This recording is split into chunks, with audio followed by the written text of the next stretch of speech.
Your running isn't the problem, but this is.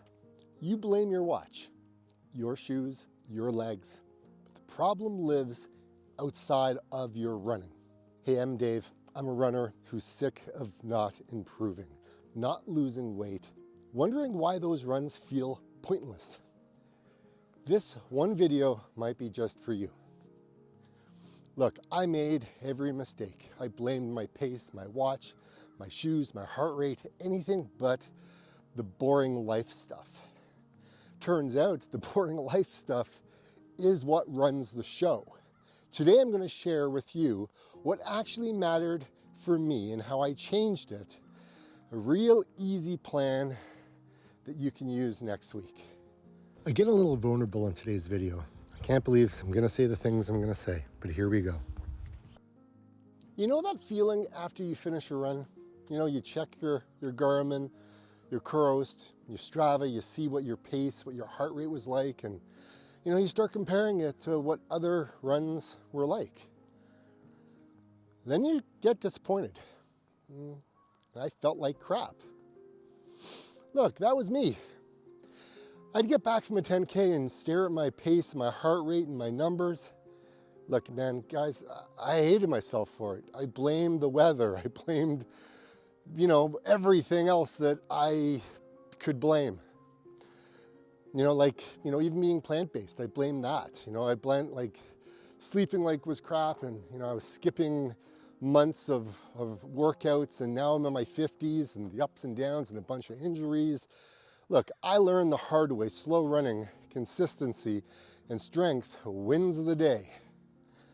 But the biggest of all is discipline. I mentioned last week that I lost 100 pounds before, and I thought that I learned my lesson, but I didn't. I fell back into the old traps, pushing too hard, ignoring recovery, and thinking more miles were better. It worked for a while, then everything crashed. That's when I stopped blaming and I started fixing everything around running. Let me explain. Look, one morning after a really shitty run, I sat on the couch and I felt hollowed out. I almost quit, not because running was bad, because I'd been doing everything around running wrong. You know, and that was a moment that saved me. I asked myself, what if the run was fine and my life was the problem? My life decisions were the problem. That question changed everything. So here are the 5 boring life things that I actually did to control my running. Look, they're not sexy, they're not dramatic, they work. Look, every time I talk about sleep, people kind of just glaze over. But sleep is the easiest thing to dismiss and the biggest thing that screws you. If you're getting 5-6 hours of sleep, your runs are gonna feel awful and recovery is gonna suck. And motivation dies. You have to prioritize it like a workout. It's that important. So aim for 7 to 9 hours, and here's a practical wind down of 30 minutes before bed, or even an hour. I aim for about 7 to 9 hours of sleep. And my practical wind down, it's kind of like an hour before bedtime, but I stop scrolling and I keep the caffeine before noon. And I treat sleep as a training session. So here's the thing.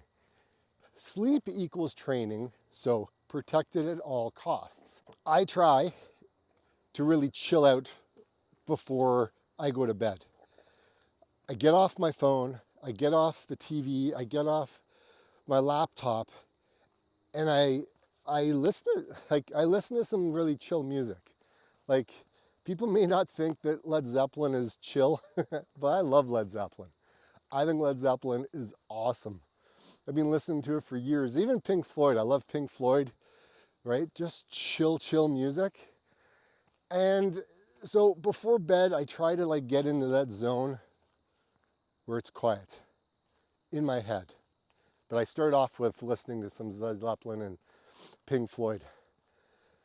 And then I do a lot of breath work, right? When I say a lot, I do like maybe 5 minutes of controlled breathing where I sit there and it's like,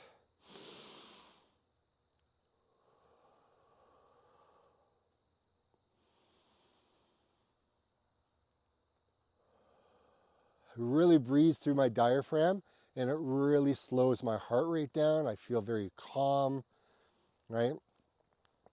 Nice shower, right? Not every day is a shower night, but shower is always a good thing to chill out. I have eucalyptus oil that I put in the shower. That really is a beautiful smell, and it's very, it's refreshing in a lot of ways. And then I do my best to kind of start to read a book, right? I dim the lights down with my wife, and I just try to read.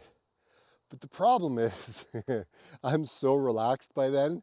Reading is a challenge because the book ends up on my face and my wife puts it on the side and turns the lights out. And I'm out. I'm out very, very quickly these days. But that wasn't always the case. It wasn't always the case. But I have made changes in my life to allow that to happen. Now, I know last week I talked about strength training, and that is number 2, okay? It's super important. And strength is like a secret weapon, specifically when you get older, right? Two short sessions a week, maybe even 30 minutes, has really changed my running more than a lot of other things have. So again, it's a lot of squats, a lot of deadlifts, a lot of lunges, push-ups. Bridges are also part of that. Core work, right? Planks, that's another example of what I do. It's just 3 sets, 8 to 12 reps. It's not sexy, but look, it just works. I know I've talked about recovery, but foam rolling, easy walking, just like this. Everyone thinks more miles equals faster. If not, you never recover, right? So control weekly volume. And if you're burning out, cut 10 to 20% off the miles for 2 weeks and watch how your body responds. Use easy aerobic runs to build, not punish, but add a real rest recovery day at least in there, because it really helps. And I've reduced my volume so much. I've been spending a lot more time in more of the recovery box than I have, to be quite honest, on my runs. But I think I needed it because there's a number of other things that have happened that I need to share with you. Slow running sucks at first, but it builds the engine, and that's the Maffetone idea. Run slow so your aerobic system grows. Consistency beats chaos, I'm going to tell you that. So consistent runs, 40 to 60 minute aerobic runs a week has been a real helping kind of guiding light, so to speak. But after I accepted slow running, my aerobic pace improved and I added more and more and more runs in there without pushing my body, but allowing the consistency to grow. And that really helped a lot. Now I have to talk about nutrition, and I know that that can be a very big topic. And it can be very controversial. So here's the thing. I'm plant-based. I'm plant-based. Let's try this all over again, Dave. I am a plant-based runner. I eat the majority of my foods from vegetables, okay, and some fruits. A lot of nuts and seeds. And since I'm plant-based, I also have to make sure that I'm getting my protein. So I do get that from a lot of sources, a lot of tempeh, tofu, a lot of beans. I also get all my B12 that I need to make sure that I stay up on. I have a lot of nutritional yeast, things like that. So here's the thing, being who I am and knowing my body and knowing all of my triggers. The biggest thing that happens to me when I get stressed is I go for food. And sometimes it's not the things that I would normally go for. Sometimes I'm at work and I am now nowhere near any healthy food whatsoever. I wasn't prepared for the day. Bad news comes my way. I start to stress, I start to worry, start to go through all of these things, right? Just even with personal life stuff, right? That all kind of compounds on me. And so I have all these triggers that start going crazy. And next thing you know, I find myself, I'm in a grocery store and I'm just grabbing something that I shouldn't eat. And then I feel like a shell of myself. I feel so bad that I just gorged on some god-for-awful fake food or whatever. And then I'm like beating myself up about it. And then I'm like, oh, I need to work harder. I need to get out there and I need to run more. And, then I go out there and, I'm not happy with my performance because I haven't really been fueling myself the way I would like to. Something that I found really helpful when it comes to food is using MyFitnessPal. And MyFitnessPal is a tracker that allows you to enter your food on a daily basis, breakfast, lunch, dinner, snacks, anything that you consume, you can record. And as you record it, it shares with you all the calories that you're consuming, all your micronutrients, right? How much carbs, how much protein, how much fat you have that's coming in. And it helps you throughout the day knowing kind of where you are. My problem is when my wife cooks, I can't really scan that in. It's very hard to start entering in the meal because we eat different meals all the time. So I do my best to kind of, figure out, what she's putting in, and I run around and try to record all of it so I know what I'm putting in.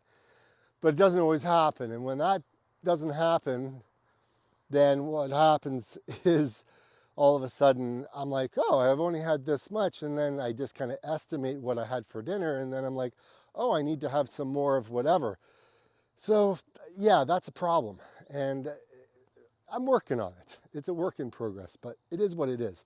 I mention it because, maybe somebody else is kind of going through that as well. And, we just have to navigate that. It's all good. Something else that I've used in my running to help lower the weight. I do weekly check-ins to see where I'm at. At first, I didn't want to do it. I didn't want to see the weight. Didn't want to know. But I realized that if I needed to fix the problem, I needed to see what the problem was. Right? I needed to know what that starting point was. And so it's been kind of hard because of everything that my wife has been going through. The scale has found a different place in the house.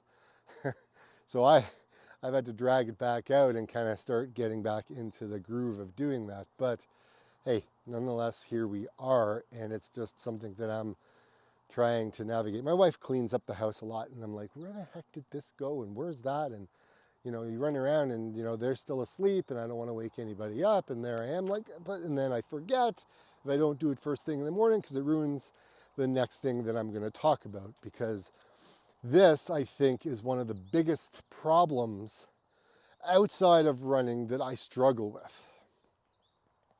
And that is going to be creating healthy habits when life happens. So what I mean by that is, if I'm out during a work day and all of a sudden I'm like, it would be really awesome. I've got like a 2-hour drive ahead of me. What would be really great right now is if I just stop at Tim Hortons, which is a coffee shop in Canada, and I'll get, I'll get a bagel, right? I'll get a coffee. Oh, and I really do, there's a donut there I really like. I know it's not plant-based, but I'm just gonna get it. Next thing you know, that's one day, and then that's a Tuesday, and that's a Wednesday. But it just kind of sets up these bad habits. Or if I'm after a run, sometimes if I don't have something with me and I'm really low on sodium, I'll be driving home from the trail if it's been a little bit of a distance to get to, and I'm just dying of salt. I'm like, I need salt. And all of a sudden in my head, what's going on is, you just need chips, Dave. Just stop and get some chips. Chips will be awesome. So I stop and I grab a bag of chips. But the chips, they don't last very long. Next thing you know, I get home and the bag of chips is gone. And then I'm like, how the heck am I not losing any weight? And as we get older, it's harder to do. It's harder to shed the weight. Because if that's what I continue to do, then the runs that I go on mean, like what am I doing, right? So it's no wonder that I feel like crap, that my run is awful, because look what I'm fueling, right? How am I supposed to feel good about myself if the food I'm putting in is crummy, because I know that the bacteria in my gut affects this in my noggin. There's a direct correlation between your gut health and your brain health. So if you start eating crummy food, this thing becomes very crummy, and I don't feel very good. And then I start getting not happy thoughts, let's just say, right? I start having like this negative self-talk, and I'm like, that's not me. So I always know if I've kind of gone too far one way, if I start talking to myself not too kindly. And that's on me. All of these are on me. So, getting better sleep, I significantly changed that, creating that routine, right? Making sure I have the proper recovery, okay? Lowering the miles down, running slower, and then adding in runs slowly and surely. The other thing that has been really hard for me is being very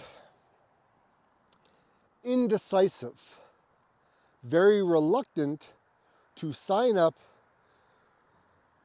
to run a race. I know I said I'd run a half marathon, or run a marathon. Then I downgraded to a half marathon. I am in no way in shape to do either of those things. But therein lies the double-edged sword, so to speak. If you don't sign up for a race, or if you don't have that goal, then what happens is you end up, well, not you, but me, I end up in the position that I am now, where I'm like, I want to go and I want to do it, but I don't know if I can do it. And all of a sudden you're back in your head again. See how it all ties together? This has nothing to do with running. Nothing. This has everything to do with all the things tied to life when it comes to this. You want to be a runner? Fine, go out and run. That's awesome. It's so simple to say. But then the act of running is you're like, oh, well, hey, maybe I could sign up for a marathon, or maybe I could do a 5K or 10K, and you're so pumped and you're like, I'm going to do it, but then you don't do it because of life circumstances and everything else that comes along. You create excuses and reasons why you can't do it. You can't afford to spend the money. You can't afford the time. You're not in shape, whatever the reason is. And then you're like, then you get down on yourself, and then you're like, yeah, why the heck am I running? Guess what happens? You lose motivation. You lose motivation to run. And it's happened to me so many times. So many times. So, what I've had to do is bite the bullet, so to speak, and just sign up. When I think about it, I got like this it's like a 5-second rule, right? I think you've probably heard Mel Robbins talk about it, but within 5 seconds of waking up, boom, or 5 seconds of the thought coming in your head of something that you want to do, start to do it, right? Just, okay, you think about, oh, I should go for a run. Great, just start getting dressed and just start doing it, right? So anytime I think, oh, I'm going to go do this run or this race or whatever, just sign up and go ahead and do it. Or if you want to do go for a half marathon, or you want to do a 5K, or you want to do a 10K, go do a park run, right? Park runs are great. I'm nowhere near a park run. There's nothing around me where I live to go do a park run. I got to go wake up and I got to drive to that place. And then it kind of takes me out of my my day, because if I got to work, it just takes me different places. Again, in my head. You just got to rip the Band-Aid off and just do it, right? So these are some of the things that I've had to do. So the times where I want to do something, I just do it. And that has worked really well for me over the last little while. I've been making some changes with regards to that. So the question that people ask is, so what happened when I fixed those things? I stopped hating my runs. My aerobic pace improved. My numbers looked much better. And the bigger win is I stayed healthier and more consistent. I didn't chase every fast session. I built speed from a stronger base. I trained smarter. And I finally started seeing the progress I've been chasing for a long time. Ever since my ultramarathon, it's been hard making my way back. And it's an excuse I've always used for a long time. But it's something that I'm pushing through. It's something that I'm working through. There's obviously things in my life that I have to work through to get to a certain point to be able to achieve the things that I want. That's just the way it goes. So yes, I am a work in progress. I'm just another human being just doing my best, specifically on the Sunday morning, to get out and go for a run. Something else that has really helped me with my running and my weight loss is also journaling. Journaling what's going on in my life, journaling how I feel, journaling, the stressors of my life, putting it all down on paper, because then I don't need to think about it in my head.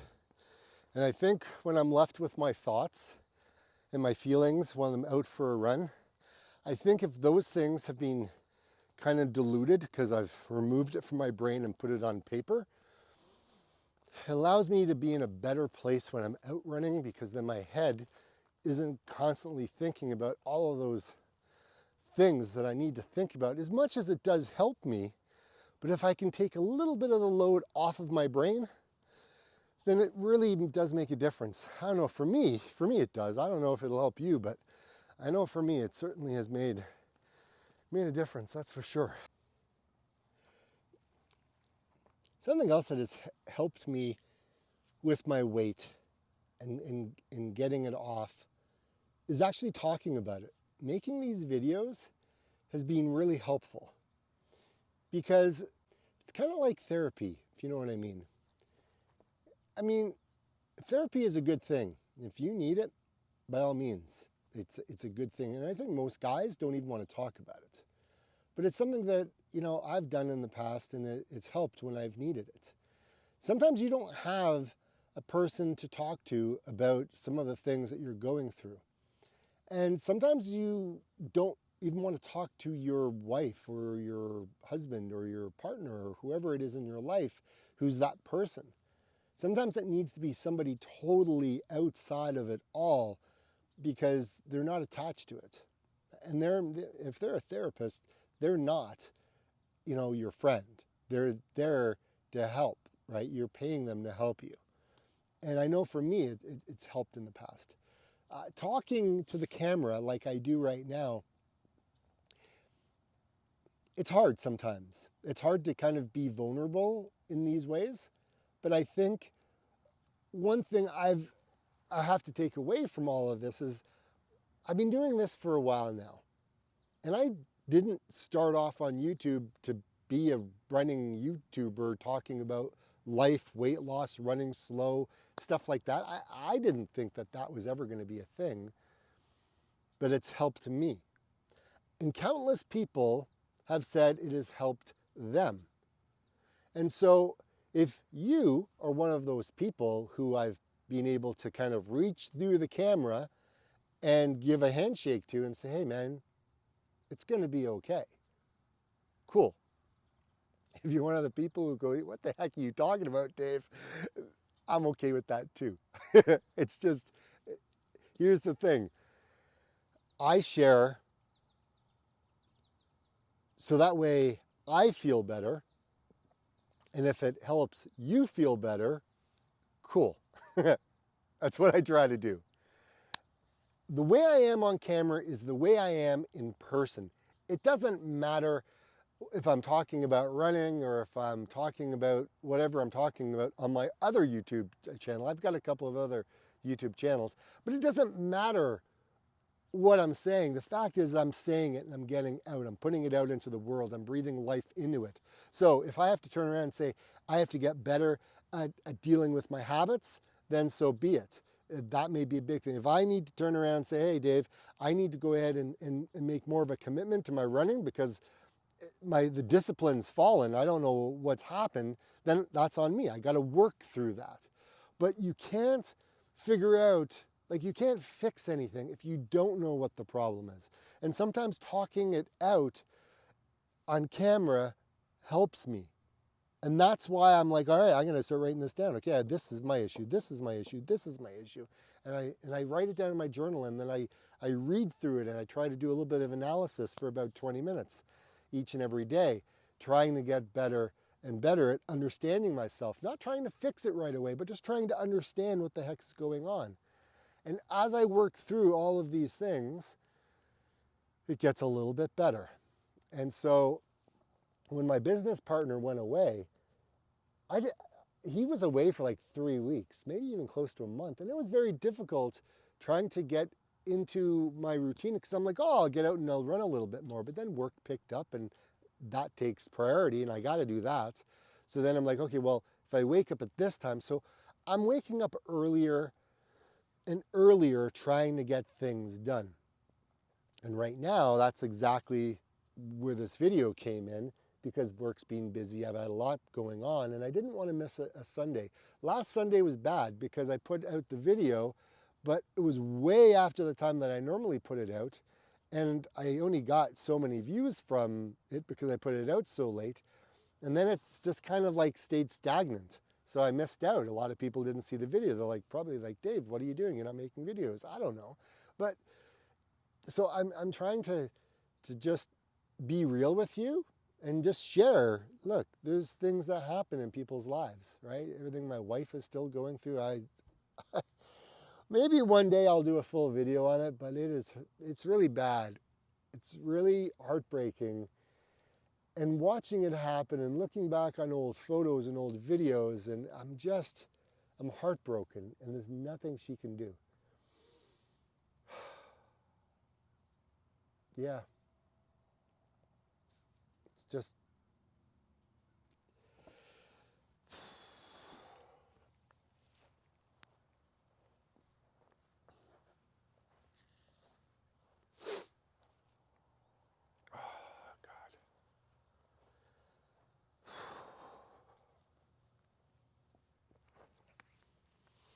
that's for another day. I will talk to you guys later. And thank you for tuning in. I have to get this video edited, uploaded for you so you could watch it. So I'm going to head back and do that now. And like I always say, get out and run. You'd be happy that you did. Thanks for being here. Thanks for joining. If you like the videos, think about liking, subscribing, and commenting. Trust me, you have no idea how much that helps me. More ways than one. And if you do that, I appreciate you. Thank you so much. And if you're new to the channel or coming back over and over again, from me to you, thank you. I really appreciate you taking the time and taking interest in my videos. So like I always say, get out and run.